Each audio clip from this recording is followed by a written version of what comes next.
ومحمدا رسول الله. Hijrah dalam bentuk fisik maupun ruhani selalu melimpahkan konsekuensi yang harus ditanggung. Kadang sendiri, kadang berjamaah, kadang berupa penyingkiran sosial, kadang berbentuk alienasi politik, kadang pula serupa embargo ekonomi. Dalam kadarnya yang beragam dan intensitasnya yang bervariasi. Begitu pula yang dialami Muhammad SAW dan para sahabat ketika mereka menjejak kaki di Madinah. Ada beban ekonomi yang harus dipanggul bersama. Orang-orang muhajirin dari Mekah memang memiliki intuisi dagang yang hebat. Tetapi Madinah jelas bukanlah kota niaga. Madinah terhampar luas sebagai ladang tani yang gembur. Sayangnya, keahlian bertani itu tak dimiliki dengan pasti oleh orang-orang Mekah yang berhijrah. Duduk di Madinah sambil menunggu belas kasih orang-orang Ansor. Betapapun relanya mereka untuk berbagi hajat, bukanlah pilihan yang bijak bagi para muhajirin. Muhammad SAW pun memutar otak. Ia berpikir keras bahwa harus ada sumber penghasilan independen yang dapat memastikan perut orang muhajirin tetap terisi. Karena dengan begitulah, kepala mereka tetap tenang dan nafsu buruk mereka selalu teredam. Harta mereka telah banyak terenggut dan diakuisisi secara sepihak oleh orang-orang Quraisy. Properti mereka berpindah secara mutlak tanpa ada peluang kasasi untuk merebutnya lewat cara normal apapun. Ini jelas kondisi yang sangat menggelisahkan. Terlebih ketika perbekalan semakin menipis dari hari ke hari, dan harapan menggantungkan diri kepada orang lain bukanlah pilihan yang mulia. Maka Muhammad SAW mengirim serombongan orang untuk berangkat melakukan ekspedisi ke arah Mekah.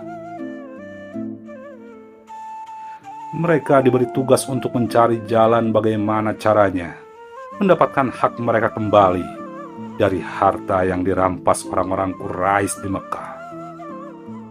Beliau menunjuk Abdullah bin Jasih sebagai pimpinan rombongan kecil itu. Lantas membekalinya dengan sepucuk surat yang tak boleh dibuka, kecuali setelah melampaui 2 hari perjalanan. Kalau sudah kau baca surat ini, pesan Muhammad SAW dalam surat itu ketika Abdullah bin Jasih membukanya, teruskan perjalananmu ke Nahla. Muhammad SAW menunjuk satu daerah antara Mekah dan Thaif. Awasi keadaan mereka dan beritahukanlah kepada kami, tulisnya. Pesan Muhammad SAW dibacakan ke seluruh rombongan tanpa ada satu kata pun yang dikorupsi. Tak ada paksaan dalam imbauan itu. Siapa yang berkenan ikut, maka langkah kakinya harus dipacu lebih jauh lagi. Hampir semua bersepakat, kecuali Sa'ad bin Abi Waqqas dan Utbah bin Ghazwan yang memilih untuk terlebih dahulu mencari unta mereka yang hilang tersesat. Sayangnya, mereka lalu terkena sergapan orang-orang Quraisy. Mereka ditangkap, ditawan, dan dibawa masuk ke Mekah. Rombongan tetap melanjutkan perjalanan sesuai instruksi Muhammad SAW. Mereka bergegas ke Nahla dan melihat serombongan kapilah dagang Quraisy yang berhenti di sana. Melihat kapilah Quraisy, ada kegeraman yang terbit dan tak bisa ditahan. Ada kesumat yang membuncah ketika mengingat betapa zalimnya Quraisy terhadap mereka selama di Mekah hingga berani pula mengalihkuasakan harta muhajirin di Mekah selepas mereka hijrah ke Madinah. Ada keinginan untuk membalaskan semua luka dan pedih. Namun jelas, itu bukan hal yang diperintahkan Muhammad SAW pada rombongan ini. Muhammad SAW tak sekalipun menganjurkan pertempuran. Lagi pula, Mereka tak pernah disiapkan untuk melakukan peperangan, juga tak dilatih menyusun strategi penyerang dan bertahan. Orang-orang Muhajirin sudah lama meninggalkan kebiasaan mereka nomaden dan berperang. Mereka banyak larut dalam perdagangan yang sibuk di Mekah.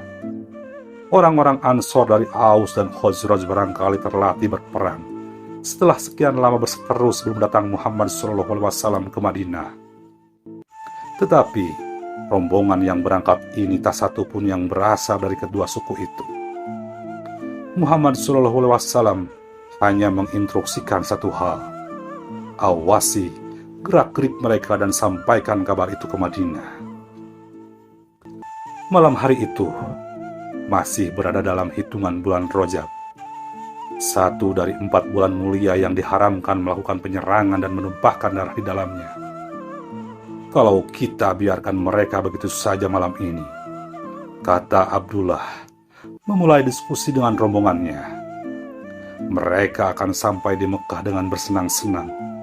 Namun jika mereka menyerang kafilah dagang tersebut, mereka melakukan hal terlarang dan haram, karena tak boleh ada penyerangan, apalagi pertempuran penuh darah di bulan haram manapun. Abdullah bin Jasi ragu bukan kepalang. Di hadapannya ada kesempatan yang begitu sempurna, dan sayang sekali jika harus dilewatkan.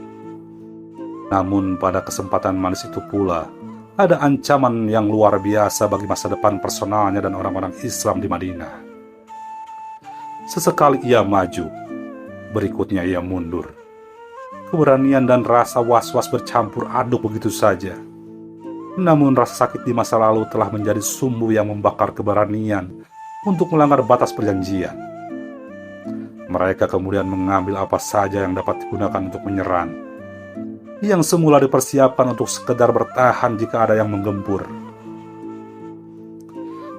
Salah satu lelaki dalam rombongan itu mengambil anak panahnya dari balik punggungnya.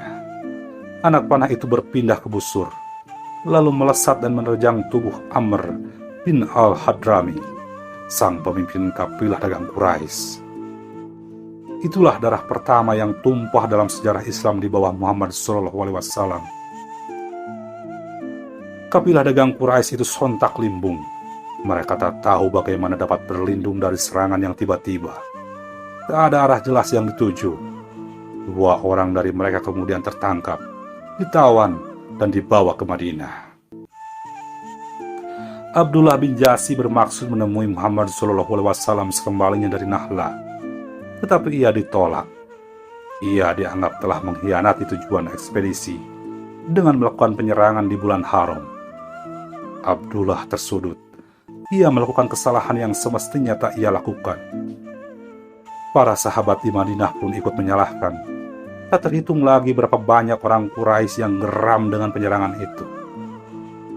Isu pengkhianatan telah disebarluaskan. Para bajar berkeliaran segenap penjuru Mekah untuk mengobarkan perlawanan kepada Muhammad SAW. Di tengah keterpurukan akibat diserang, orang-orang Quraisy mendadak bergembira karena mendapat amunisi baru untuk menyerang, menghimpit, dan menyusun rencana kelaliman-kelaliman baru. Apalagi yang bisa diharapkan Abdullah bin Jasi kala itu. Ia sedih tak terkira. Pilihan ijtihadnya dianggap keliru. Keharaman bertempur di bulan haram seolah menjadi keputusan yang mutlak, yang tak bisa digugat. Meski keharamannya pada saat itu banyak dilatar belakangi oleh sistem sosial politik, tradisi, dan kepentingan ekonomi ketimbang urusan ketuhanan.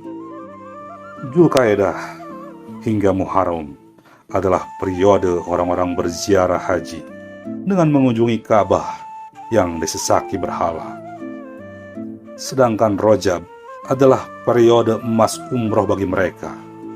Ada kepentingan ekonomi yang begitu besar dalam bulan-bulan itu, sehingga secara tradisi disepakati tak boleh ada peperangan di dalamnya. Perang di periode itu hanya akan merusak tatanan ekonomi, menghancurkan stabilitas lumbung dapur, dan memangsa bangsa sendiri dengan kerepotan yang kelak harus ditanggung anak-anak cucu mereka. Namun, Allah justru hadir untuk membebaskan rasa bersalah Abdullah juga untuk meluruskan keyakinan Muhammad SAW dan orang-orang Islam yang bersamanya.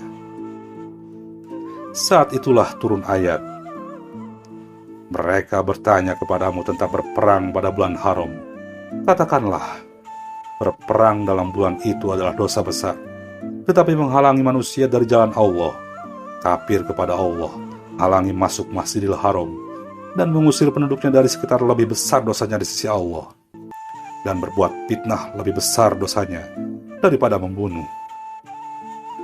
Muhammad dan para sahabat merasa lega, bukan hanya tindakan mereka mendapat justifikasi, tetapi karena ada batas baru yang ditetapkan Allah sebagai marka keharaman dan kehalalan. Kita seringkali terpaku pada batas-batas haram yang sebegitu teknisnya, bahkan mungkin hanya pada hal-hal yang dianggap terlarang dan tabu oleh budaya, adat, dan keyakinan-keyakinan yang tak berdasar. Kita takut berdosa melakukan hal yang tak punya dasar syariat yang kuat. Kita khawatir melanggar ketentuan yang mendengar dalil-dalil yang berseliweran tanpa kompetensi ilmu yang kokoh. Kita lantas menyebarkan kekhawatiran dan ketakutan itu, menyudutkan orang lain serupa Abdullah bin Jasi yang terpuruk karena dipersalahkan. Bahkan lebih buruk dari itu, kita memperdebatkan apakah darah nyamuk yang kita tepuk selagi sholat membatalkan sholat kita sendiri. Namun, kita seringkali mengabaikan obrolan-obrolan kita yang sepenuhnya adalah aktivitas memakan bangkai saudara sendiri yang jelas-jelas diharamkan. Kita sibuk menyalah-nyalahkan orang yang kita pandang tengah menyalahi syariat. Padahal tajamnya lidah kita sendirilah yang semakin menjauhkan mereka dari jalan Islam yang kita yakini. Peristiwa ini meletakkan Islam pada persimpangan jalan pandang politik. Ada yang haram, tetapi tidak lantas diharamkan. Hukum bergerak sangat dinamis. Kita seolah ditarik kembali ke muasal hukum. Pada apa dia dipijak? Untuk apa dia ditegakkan? Islam pada mulanya selalu mengajarkan keadilan sehingga kelaliman dalam bentuk apapun harus dilawan. Islam membawa pesan kedamaian sehingga pengusiran dari tanah air, penjajahan, sabotase, dan perisakan adalah hal yang mutlak yang harus dimusnahkan. Islam menyerukan kebaikan dan keindahan, sehingga setiap keburukan yang dipertontonkan di ruang publik dan kejahatan yang diduplikasikan di muka umum adalah objek yang pantas untuk diberantas. Islam menyadarkan hak dan nilai-nilai kemanusiaan, sehingga setiap kekejian, fitnah, dan segala upaya yang merobek nilai-nilai humanis dan ketuhanan adalah sasaran utama dari jalan-jalan kebaikan yang ditempuh. Semua nilai bercampur baur di sepanjang zaman. Yang baik dan yang buruk kerap berbolak-balik. Kita juga seringkali kehilangan substansi dan merepotkan diri dengan hal-hal kecil yang menghabiskan waktu, tenaga, bahkan pahala dan kebaikan kita yang semestinya ditabung untuk akhirat kelak. Siapakah Muhammad SAW jika bukan Allah di balik bimbingan skenario setiap langkahnya? Apalah lagi kita yang kian hari kian merasa menjadi perwakilan Allah untuk menebarkan kebenaran. Tetapi derap kakinya justru melanglang buana menjauh dari nilai ketuhanan dan jalan kenabian yang sesungguhnya. Kita seolah melaju mendekati Allah, tetapi dayung justru terkayuh untuk menjauh. Wallahu a'lam bishawab.